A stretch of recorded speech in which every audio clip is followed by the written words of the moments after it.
Em 1984 eu vim para o IPPC, recentemente criado, no Porto. O IPPC no Porto não tinha delegação nenhuma, o IPPC era um organismo centralizado, mas havia no Porto a Delegação Regional da Cultura, que não tinha serviços de património cultural, mas a convite da arquiteta Margarida Coelho, que lhe deve ter explicado em que propósito estava na Delegação Regional da Cultura do Porto, a convite dela, eu vim trabalhar para o que se chamava Património Cultural. É muito engraçado que entramos dois arquitetos, eu e o arquiteto Fernando Maia Pinto, ambos éramos professores de secundário e só por isso é que pudemos ser convidados, porque não se tratava de preencher um quadro, mas de pedir, fazer uma requisição a outro ministério, só por esse motivo.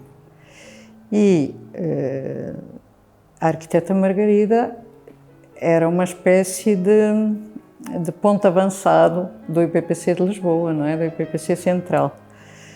Ia tratando de assuntos que pertenciam ao IPPC, mas onde seria da máxima conveniência que quem os tratasse estivesse mais próximo dos sítios. Ora, foi esse papel que me deram a mim e ao arquiteto Maia Pinto também. Portanto, nessa fase eu fazia uma espécie de trabalho complementar às necessidades do que o IPPC de Lisboa tinha. Por exemplo, numa classificação, ir ao sítio e documentar o sítio e dizer umas abébias, não é? Não era fazer um parecer. Não era isso que me era pedido, nem isso era possível. Dizer umas abébias sobre o que se achava do valor daquele imóvel, em que estado estava, o interesse do sítio, por exemplo. Em relação a uma zona especial de proteção, fazer uma boa reportagem do sítio. Éramos ajudados na altura pelo que veio a ser arquiteto Eduardo Gama Mendes, que também se encontrava, também foi convidado pela arquiteta Margarida Coelho para nos dar apoio gráfico. Fazia umas reportagens fantásticas, umas colagens em que praticamente se via o sítio todo de uma vez, não é? E que ajudava imenso os serviços de Lisboa a decidirem. E poderíamos fazer até uma proposta de definição de ZEP. Também em casos de licenciamentos bicudos, não é? Íamos ao sítio, mas sempre nesta ordem de ideias de documentar bem o sítio e a problemática. Não tínhamos o stress, que eu depois passei a ter, de fazer um parecer. Ora bem, houve muitos assuntos que entretanto fomos tratando e vendo, não é? O assunto do património cultural é uma problemática imensa, mas o que me ficou dessa época como muito interessante foi começar a conhecer o território da região norte, porque se viajava não de uma forma sistemática, era em função dos pedidos que se tinha de Lisboa, mas para sítios fora do litoral, mas também fora do litoral, não é? Para sítios que eu nunca na vida teria conhecido de outra forma e que me começaram a dar ideia do país que tínhamos, da região norte que tínhamos. E eu lembro-me na altura, portanto estamos em 80 já, mas lembro-me na altura do que me ficou mais gravado na cabeça. Primeiro, ver coisas absolutamente deslumbrantes, não é? O que se chama monumento era uma espécie de coisa impregnada de conhecimento, ficava deslumbrada com isso, um arquivo de si próprio e com uma carga estética enorme que só por isso já valia a pena ter vindo trabalhar para o IPPC, percebe? Depois eram objetos, esses objetos fortes, não é? Monumentos, eram objetos que pareciam sem tempo, intemporais, embora não fosse verdade, mas tinham séculos por trás, eu não estava habituada a isso. E onde a passagem do tempo se sentia, era um sentimento, se sentia de forma muito particular, intemporais, mas onde a passagem do tempo passava à frente dos nossos olhos. Isso foi uma paixão.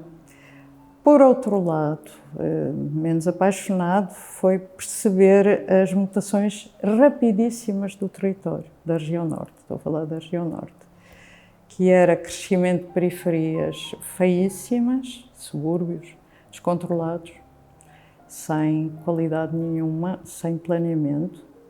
Era o campo estar ao abandono. Eram núcleos urbanos muito interessantes, arquitetónica e urbanisticamente, estarem a esvaziar-se.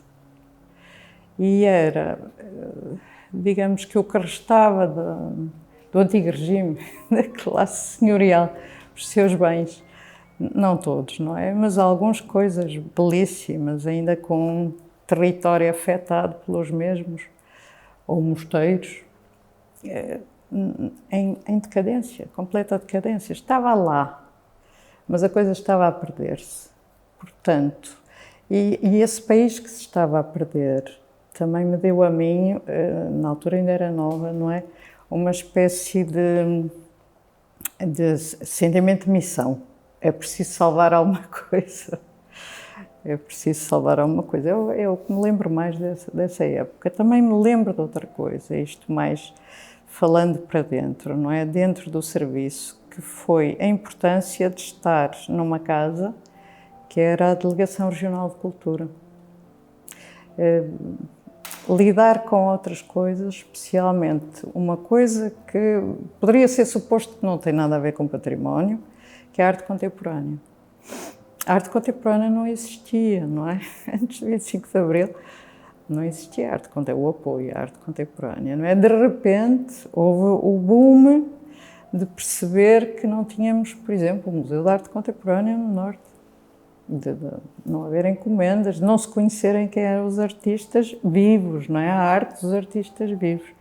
E a Delegação Regional da Cultura, pela mão do seu delegado, que era o Sr. Rui Feijó, teve uma ação particularmente interessante nessa área.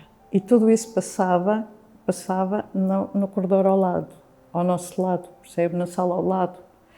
Portanto, este contacto com música, arte, teatro, cinema, tudo o que museus, tudo o que aquela delegação tocava, não é? Chamava pessoas, ia aos sítios.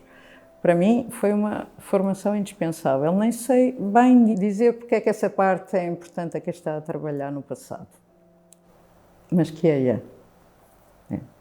Nunca, atualmente também a coisa está assim, mas houve uma época em que o património cultural, a história, o passado, a conservação, ficou isolada, ficou em si, como se tivesse uma problemática própria e fechada. Eu sempre achei isso um erro.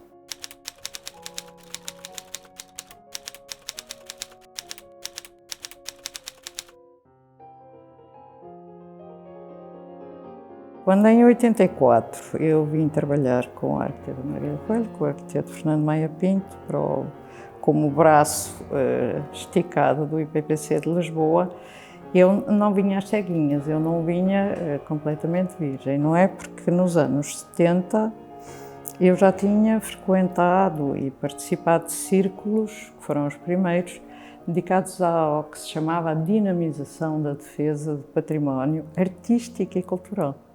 É muito interessante como a coisa é despoletada. E a seguir ao 25 de Abril, em 77, 78, 79, que foi a altura em que eu andei por esses círculos, acreditava-se muito na escola, na formação escolar, como o grande fator de sensibilização para a defesa do património. A própria Secretaria de Estado primeiro começou a chamar-se, logo a seguir ao 25 de Abril, em maio, é criada uma Secretaria de Estado, não da cultura, mas dos assuntos culturais e da investigação científica. Aí fica dependente do Ministério da Educação. E no mesmo ano, essa Secretaria chama-se da Cultura e da Educação Permanente. E passado um ano é integrada no Ministério da Comunicação Social. Portanto, há aqui uns primeiros anos em que a cultura não tem corpo próprio ainda, não é? Não tem missão, muito menos um corpo jurídico, um ordenamento jurídico. Anda-se à procura da problemática da cultura e do património artístico e cultural, património cultural. Também é interessante que a primeira vez que a designação aparece de património cultural é apenas na primeira Constituição. Em 1976, artigo 79, que tem uma frase, ponto final. Depois, só com a revisão da Constituição, em 1982, se não me engano, já tem um parágrafo. E nesse parágrafo é criado um conceito novo, que é os deveres do Estado perante a defesa do património, mas também a responsabilidade dos cidadãos. Isso é um passo em frente, sem dúvida. Depois vai ser pegado na Lei 1385. Ora bem, mas nesse período dos anos 70, a minha passagem pelos patrimónios foi sempre provisória, não é? Como era tudo nessa época, não é? Fazia-se muita coisa, eu dormi sempre durante esses anos 5 horas por noite. Isto não é para lembrar o Presidente da República, nem o Papa, que também continuam a dormir 5 horas por noite. Mas porque se fazia imensa coisa, havia uma avidez de experiências. E eu passei primeiro por uma brigada do Sal Norte. Há um caso muito interessante, que era um bairro operário. Eu estudei esse bairro operário, a Coates Clark, em Gaia, e fizemos uma proposta de atuação. E isso deu-me uma coisa importantíssima depois para as tarefas do futuro, que foi a importância do património social de uma cidade. Património social e da habitação integrada na própria cidade. Primeira noção de património que eu aprendi. Depois, contacto com as pessoas, com o que foram, com o que são, com o que podem vir a ser, o papel que desempenham num centro urbano. Depois, outras experiências estiveram muito ligadas ao Ministério da Educação, é verdade. Eu comecei por fazer um curso em Lisboa, era um curso de um mês, e que tinha o nome de Dinamização para a Defesa do Património Artístico e Cultural. E esse curso esse curso teve 120 professores do ensino preparatório e do ensino secundário, incluindo as Ilhas da Madeira e dos Açores. Foi realizado na Faculdade de Letras e organizado pela então Secretaria de Estado, eu já não sei qual delas, se é dos Assuntos Culturais, se é da Cultura e Educação Permanente, mas que, curiosamente, esse curso partiu de uma ideia partilhada uns anos antes entre o professor Henrique Paes da Silva e os seus então alunos, Rui Rasquilho, José Vítor Adragão e Pedro Barbosa, Faculdade de Letras. Sendo que o Rui Rasquilho integra os primeiros anos da Secretaria de Estado da Cultura e é ele o responsável por uma coisa que se vem a chamar Comissão Organizadora do Instituto da Salvaguarda do Património Cultural e Natural. Ora, esse primeiro curso foi fundamental para mim porque passaram por ali tudo o que era gente que estava já ligada ao assunto do património, tanto a nível de museus, como até de arqueologia, como de conservação e restauro, como arte. Eu lembro-me de alguns nomes, eu sou péssima para nomes, mas o Cláudio Torres, o Rui Mário Gonçalves, o Ivo Castro, a Maria João Vasconcelos. Portanto, foi um mês de verdadeira descoberta e contacto com gente que estava a mexer em áreas que eu desconhecia. Depois, no ano seguinte, houve uma réplica desse curso, uma segunda fase, durante 15 dias. E no intermédio, houve o primeiro congresso de Alcobaça, Património. Portanto, foram fases que juntaram gente que depois vai fazer coisas. No entretanto, e dentro ainda dessa missão da Secretaria de Estado da Cultura, onde está o Rui Rasquilho, são criados uns núcleos de defesa de património regionais. Eu pertencia ao núcleo do Porto, que têm por missão, ainda naquela linha de que a escola é importantíssima para a sensibilização Defesa do Património, são criados uns núcleos que têm por missão fazer ações de formação para professores na região Norte, que era o nosso caso. E nós fizemos nesse ano, depois a experiência acabou, fomos integrados noutras coisas, fizemos nesse ano uma ação grande que teve lugar no Museu Soares Pereira. Portanto, eu tive essa primeira fase digamos que de sensibilização às questões da defesa do património, muito centrada na pedagogia escolar, na pedagogia da escola. Ainda, voltando um pouco a 1980 e à reestruturação, afinal de contas, da SEC, não é? A definição de um conceito e de um corpo de atuação e do IPPC, é a partir daí que o património cultural tem visibilidade. É discutido na Assembleia da República, coisa que até aí não existia. Portanto, ganha foros de ação.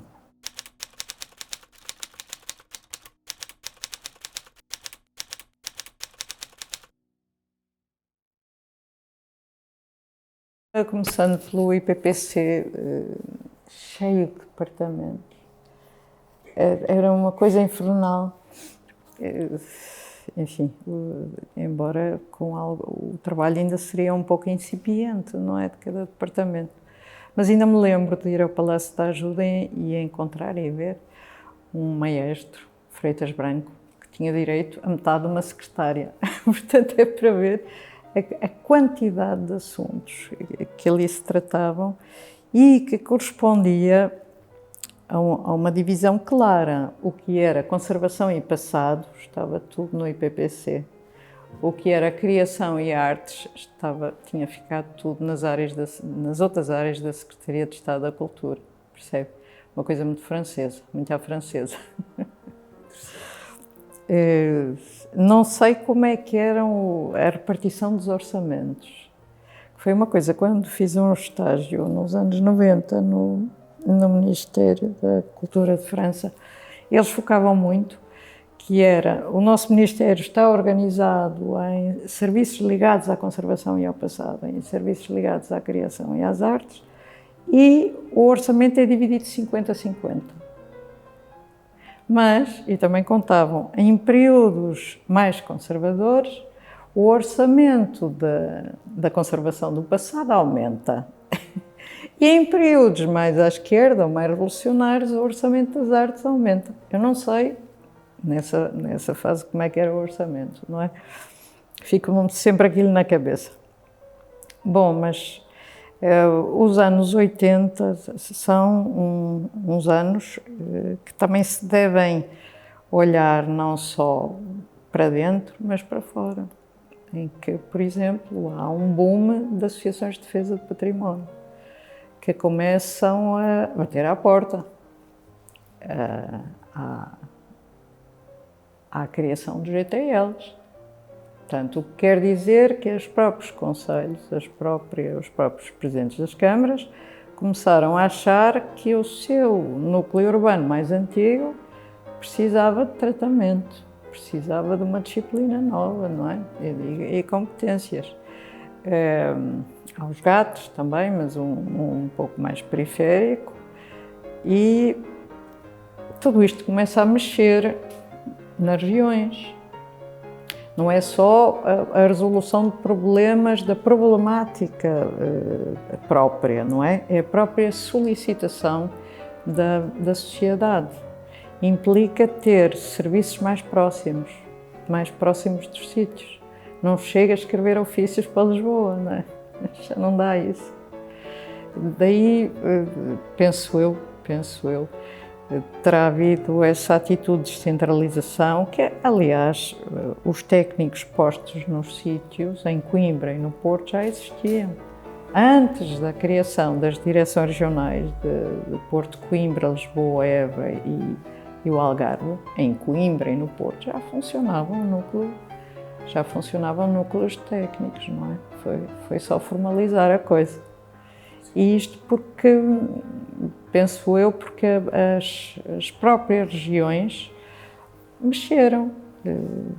mexeram no assunto do património cultural. Não foi, digamos, só que uma descentralização que veio de cima para baixo. Foi talvez até mais o contrário.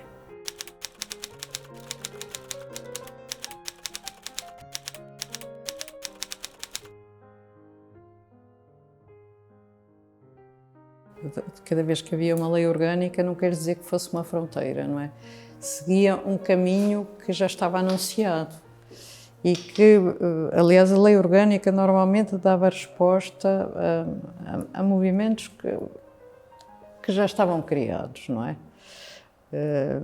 E eu lembro-me que viemos aqui para a Casa de Ramal, nós estávamos em António Cardoso, na Casa Vila de Alan, uma espécie de empréstimo de 2 ou 3 aposentos, mas precisávamos de crescer.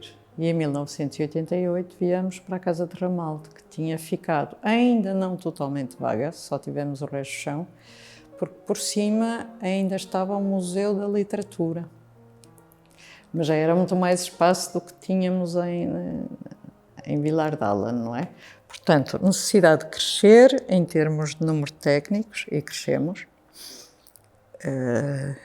E esse crescimento tem a ver também com a capacidade, com as novas competências que uma direção regional tem.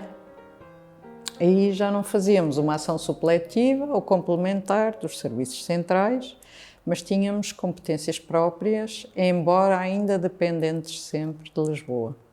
Mas já havia competências próprias. E dentro dessas competências começaram a entrar engenheiros, por exemplo, não é? Mais arquitetos, gente ligada à história, que não tínhamos antes, éramos 3 arquitetos, afinal de contas só. E, curiosamente, os arqueólogos, que já existiam como um serviço com bastante autonomia, são integrados. De início, que me lembro, não é? Se a minha memória não me atraiçoa, não foi simples, porque quem tem autonomia de atuação vê-se coartado, de certa maneira, por passar a outro regime. Não foi fácil, houve alguma resistência, mas depois é muito interessante, porque, especialmente entre arquitetos e arqueólogos, começou-se a criar um trabalho relativamente multidisciplinar, realmente multidisciplinar. E aí ganhamos um património técnico que não tínhamos antes. Mas tudo isto também tem a ver com a especialização que íamos adquirindo, quer na área da salvaguarda, quer na área das obras, começou a existir, não é? Eu lembro-me que o IPPC não tinha qualquer competência atribuída para fazer projetos e obras. Quando precisava de os fazer, ou encomendava ao exterior, ou socorria-se dos serviços que irá ser extinta depois de GEM. Portanto, em 1988 é criado um departamento de projetos e obras no IPPC de Lisboa. E tudo isso começa a criar outras competências, implica mais técnicos e implica, sobretudo, a criação de uma escola. Não é imediato, não é? Esta coisa de intervir em monumentos, especialmente porque não havia, quer dizer, a experiência do Estado Novo estava mais criticada, não era por aí que se queria ir, mas era preciso criar outras metodologias, e essas outras metodologias implicavam também outras disciplinas, como a conservação e a história, por exemplo, como a arqueologia, como dentro da arquitetura tanta coisa, como as várias engenharias de materiais e de estruturas e por aí fora, não é? Portanto, é todo um universo novo que se vai construindo e que implica novas orgânicas também. O que eu tenho ideia dessa fase é, ainda que lentamente, um grau de especialização maior, mas também um grau de trabalho em conjunto das várias disciplinas, não perdendo o seu campo disciplinar, se entenderem entre si, de conseguirem criar equipas. Isso é importantíssimo.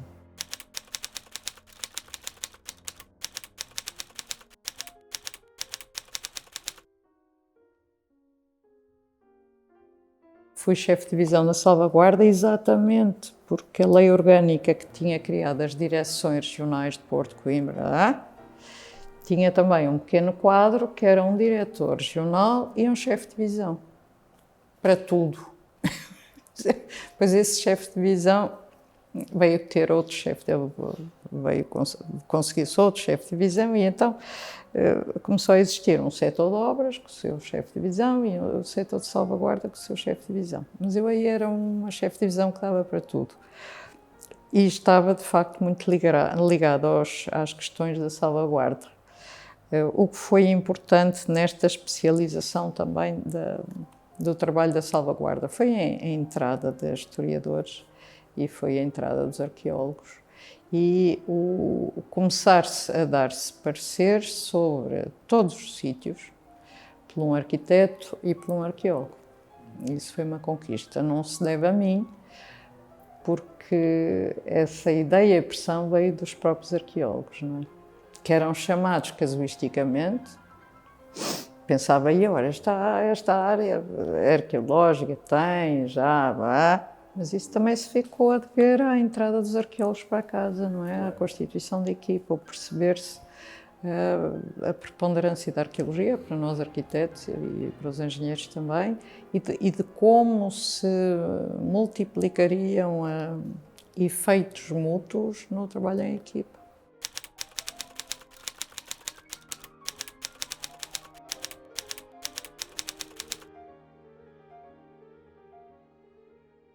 A única vez neste percurso todo em que houve fundos comunitários dirigidos especificamente para o Ministério da Cultura, não é? E, portanto, pode-se dizer que não faltavam fundos. Que é uma coisa interessante, não é? Para quem trabalha nas obras. Por outro lado, tinha havido nos anos 90, ainda anteriormente, novas aquisições ou resgates de uma categoria de monumentos que foi essencial nesse trabalho e que foi uma nova categoria de monumentos pertencentes ao Estado, que foram os mosteiros. Mosteiros e conventos, não é? Que eram entidades que estavam, só a Igreja que pertencia ao Estado ou parcelarmente, muito parcelarmente, é que pertencia ao Estado, o resto estava nas mãos de privados, tudo em mau estado, e tinha-se perdido completamente a coerência do monumento e do sítio. Portanto, foi das gestões do IPAR, efeitos da gestão do IPAR nessa fase, que mais marca deixaram no trabalho do património foi o resgate do património monástico. Não só pelo edificado, pelo interesse, pela valia, mas também pelas cercas, por tudo o que estava à volta, não é? E também porque a maior parte deles não estava dentro da cidade, estava em zonas do interior. E isto era um investimento da cultura no tecido do interior. Até aí pouco tinha havido deste género. Isto implicou, estes dinheiros do POC implicou de facto começarmos a criar já estávamos a criar, mas apressou a criação de uma escola de atuação, de métodos, metodologias. E não esquecer a parte da conservação e restauro, não é? Tinham sido criados os centros de conservação e restauro também, de norte, centro e sul. Portanto, mais uma área que foi importantíssima para o trabalho da equipa e que abriu. Nesta questão do trabalho de equipa, a anterior experiência era que cada um, na sua área disciplinar, achava que tinha a sapiência toda. O seu conhecimento era o único e indispensável. E depois fomos percebendo que, sem perder a área disciplinar, nunca perdendo a área disciplinar, havia fronteiras porosas, absolutamente indispensáveis, e que havia outros saberes absolutamente indispensáveis. E assim se foi criando uma nova coesão. Um desses saberes é da conservação e restauro, que no meu caso eu até comecei a passar para a intervenção no património mais arquitetónico, não é? Em paredes e pedra e fachadas e telhados. Comecei a importar metodologias de conservação e restauro, foi interessante. há outro aspecto da intervenção em obra que era trucidante, e ainda deve ser, não é? Que é a legislação, que é o virtuosismo do procedimento. Quer dizer, esta coisa maravilhosa que é olhar para um mosteiro recentemente resgatado, não é, comprado em todas as suas parcelas, e fazer um programa e um plano de atuação. É uma coisa maravilhosa, que pouca gente deve ter tido essa possibilidade, e depois ser quase trucidado com o virtuosismo do procedimento, que cada vez, e paralelamente, e isso não é criado por nós, não é? A legislação nacional e também a europeia, implica um refinamento de procedimentos, de atuações, de conhecimento legislativo também, e que tem que julgar com as ações diretas.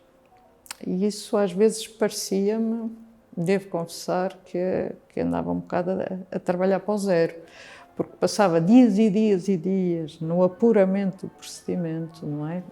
Deixando de lado a outra competência que me interessava muito mais, que era o apuramento de métodos, era o programa de intervenção, propriamente dito, as soluções.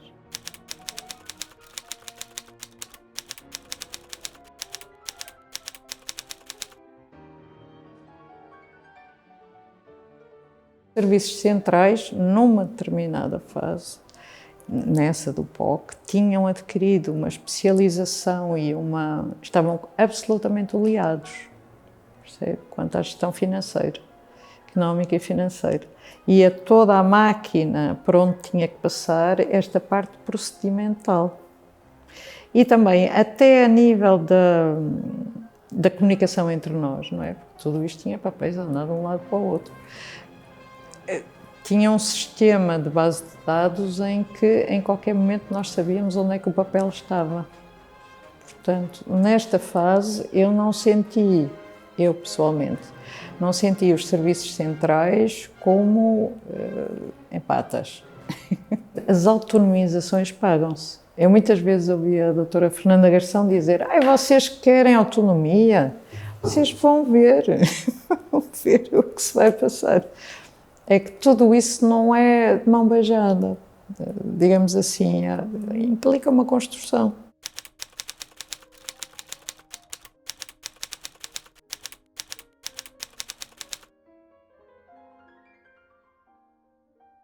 Estava a falar de intervenção direta a obras. Sim. Não, é muito interessante, porque olhando para trás eu até lhe podia ir ao inquérito da arquitetura polar de 1955, não é?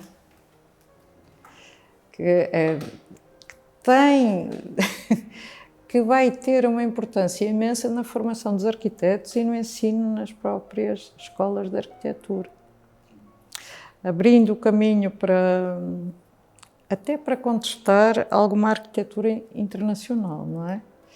Até para se perceber a importância do lugar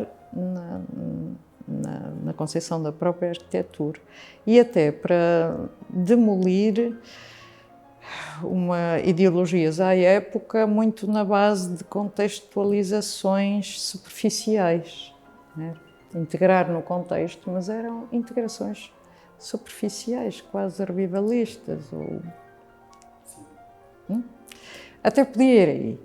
Mas acontece que toda a obra de intervenção em monumentos foi muito, sobretudo anos 60, 70, não era preciso projeto, não era preciso autor, eram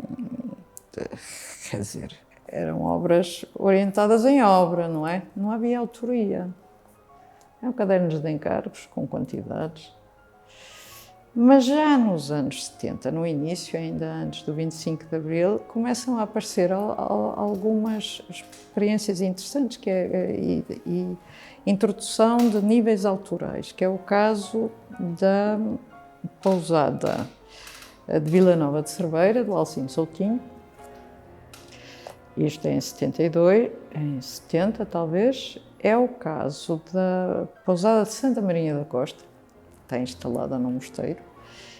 em que o projeto foi entregue pela própria GEM ao arquiteto Fernando Távora e em que ele, na zona do dormitório ardido, não faz um pastiche, não faz um revivalismo, faz uma coisa nova da arquitetura contemporânea. Portanto, altera o paradigma da intervenção nos monumentos. A seguir vem, já em 77, a intervenção também do Alcino Soutinho no Mosteiro de São Gonçalo de Amarante, criação do Museu Amadeu Sousa Cardoso, em que faltava a ligação entre dois claustros e ele criou uma ligação, que também não é um pastiche, não é? Arquitetura contemporânea. Anos 70. Portanto, isto começa aqui a introduzir outros raios de ação, e, sobretudo, arquitetura de valor autoral na intervenção em monumentos. Ora bem, nós já apanhámos isto tudo, não é? Nós queríamos ser igual ao Alcino Soutinho e ao Fernando Távora. Ou depois, logo a seguir, também lhe posso falar da intervenção de Souto Moura no Bouro, não é? Há uma série de intervenções, a Casa dos Bicos, em Lisboa, que vão forçando um novo domínio de autorias e que puseram completamente em causa a doutrina que vinha dos tempos anteriores. É nessa coisa que somos formados. Somos formados nisso e somos formados também na especialização e trabalho de equipa que lhe dizia há pouco tempo. Vai-se percebendo que em património não há só, isto também é uma novidade, não é, em relação às autorias anteriores. É uma questão de equipa, tem que se chamar várias disciplinas. E esse método, de certa maneira, é que traz a novidade para a sociedade. E é a partir dos nossos serviços. É a partir do património cultural, percebe? São equipas, são metodologias que assentam em vários saberes e não só o arquiteto, por muito bom que ele seja. Isso traz novidade para os privados.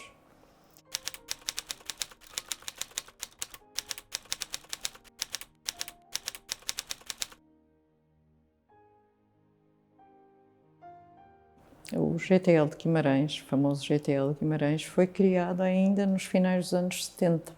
Portanto, quando eu chego ao IPPC em 84, uns anos mais tarde, ou talvez logo a seguir, eu começo a ir a Guimarães e eu vou aprender, percebe? Aquele GTL.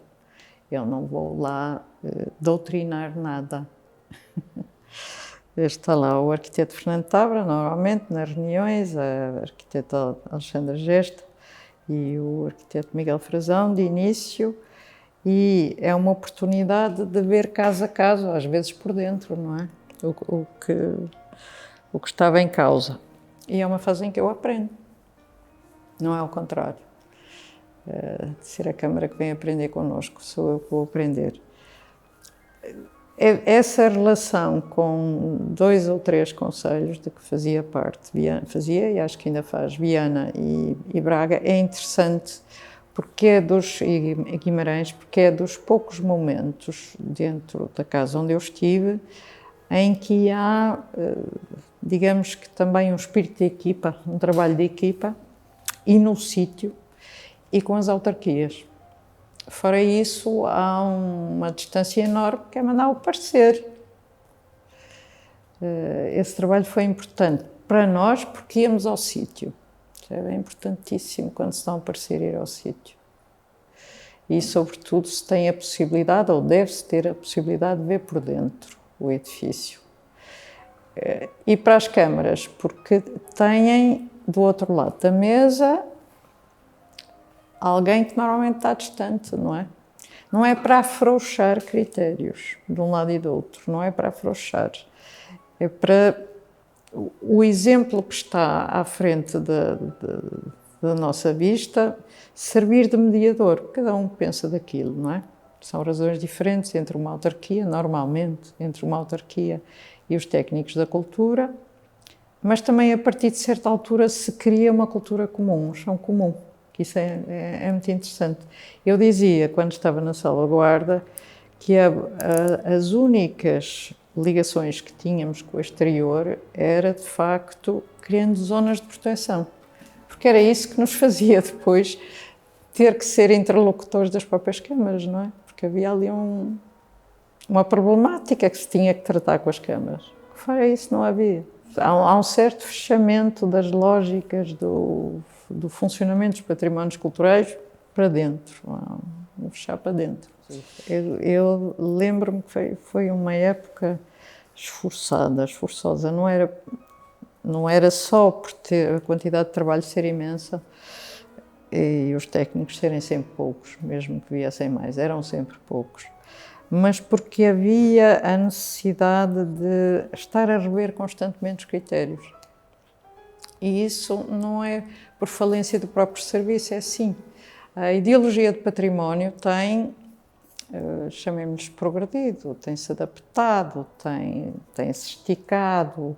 A quantidade de bens que passaram a ser considerados dentro do património cultural alargou-se imenso relativamente aos bens que eram normalmente valorizados para classificação. Desde a parte imaterial até aos lugares de memória, até ao pequenino cruzeiro, tudo se esticou. Isso implica outros critérios, não é? E não só esticou, como também a necessidade de proteção se alargou imenso.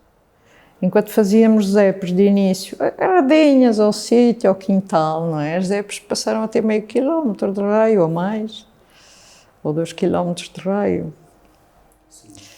E rever, não é? Rever todos os critérios que sustentavam uma ZEP.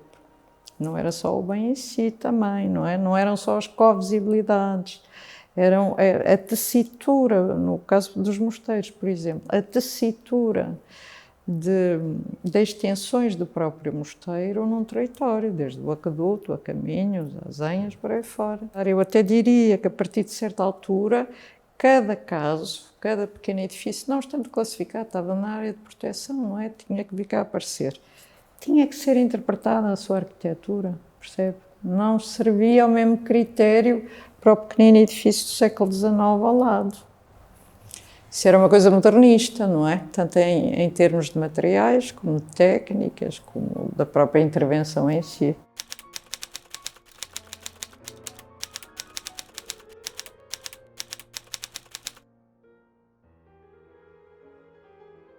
Nessa fase estava nas obras. O que retenho dessa fase foi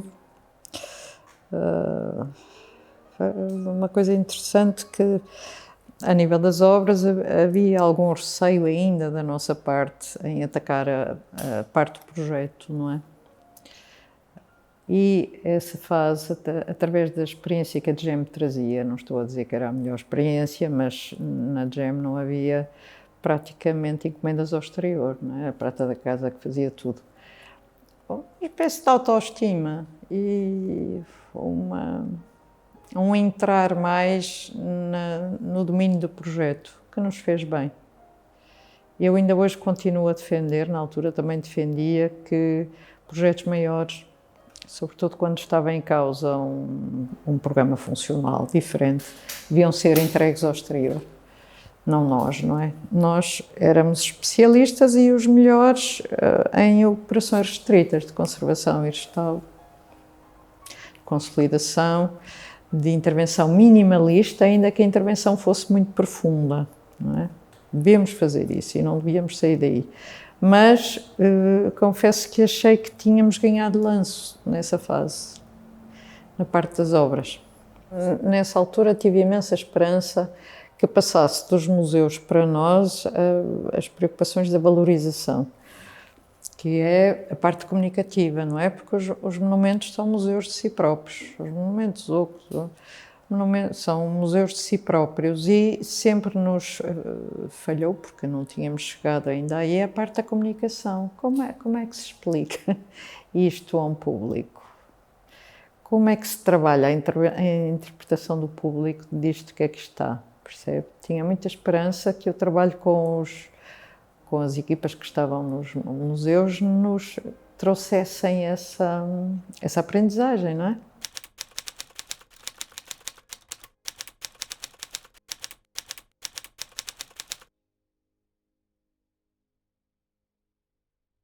Se a coisa hoje difícil de prefigurar é o futuro, não é? Por todas as razões, e mais uma, que era as alterações climáticas. As alterações climáticas a nível do património terão efeitos pouco previsíveis, não é? Muito pouco previsíveis, mas que serão atuantes, desde a quantidade de bicheza que virá por aí, da térmita e outros bichinhos, a seca, ou o que for, não é? E as Frades vai dar que fazer esta área, não só depois cuidar dos estragos, como planificar que reduzam o risco, não é? É aquela coisa que já entramos um bocado da sociedade securitária, o controle de risco, a redução de riscos, o criar dispositivos para tudo isso. Há sempre uma continuidade de acordo com aquilo que já fazíamos atrás, não é? O grau de especialização, mas também, portanto, possivelmente equipas disciplinares que serão cada vez maiores, se houver dinheiro para isso, não sei. O destino deste país tem sido muito o turismo, não é? E o património tem a sua cota-parte imensa na ocupação do tempo dos turistas. Se vamos continuar por essa linha, isso faz imensa pressão e cria um stress para muitos sítios que é irracional quase, em alguns casos, mas também nas cidades, sabe? Porque vamos ao património urbano e a pressão turística tem estado a criar uma monocultura de programa para edifícios vazios ou edifícios antigos, que tem que ser limitada. É bom que não se dê cabo de futuros habitacionais. Se há uma atividade económica que neste momento é importante para o país, admitimos todos que sim, mas que seja concretizada materialmente sem pôr em causa outros futuros. Tem que se aprovar o presente em função do futuro.